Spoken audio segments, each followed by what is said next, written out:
നമസ്കാരം, സിറ്റി ന്യൂസിലേക്ക് സ്വാഗതം. ദേശീയ യുവക് സംഘം വായനശാല ആൻഡ് ഗ്രന്ഥാലയവും രാജീവ് ഗാന്ധി സ്മാരക മന്ദിരം കാഞ്ഞിരിയും ഒക്ടോബർ 1 അന്താരാഷ്ട്ര വയോജന ദിനത്തിന്റെ ഭാഗമായി 80 വയസ്സിന് മുകളിലുള്ള വായനശാല മെമ്പർമാർ ഉൾപ്പെടെയുള്ള കാഞ്ഞിര പ്രദേശത്തെ മറ്റ് വയോജനങ്ങളെയും ആദരിച്ചു. വീടുകളിൽ ചെന്ന് ഷോൾ അണിയിച്ചാണ് ഏവരെയും ആദരിച്ചത്.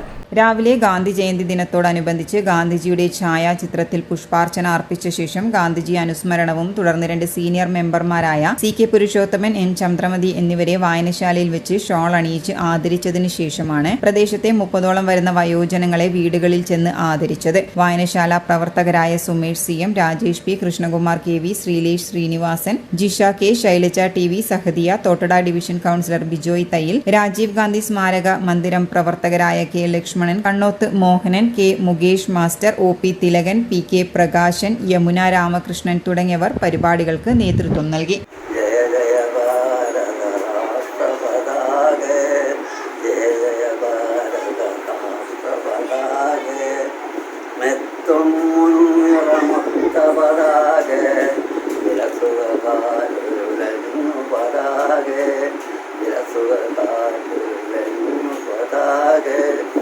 സത്യസമത്വം സ്വാതന്ത്ര്യത്തിൻ അത്ഭുത ശക്തി കൊടുത്ത പതാകെ, അത്ഭുത ശക്തി കൊടുത്ത പതാകെ, വിനയാനിതര വിദ്യാർത്ഥികൾക്ക് അത്ഭുത ശക്തി കൊടുത്ത പതാകെ.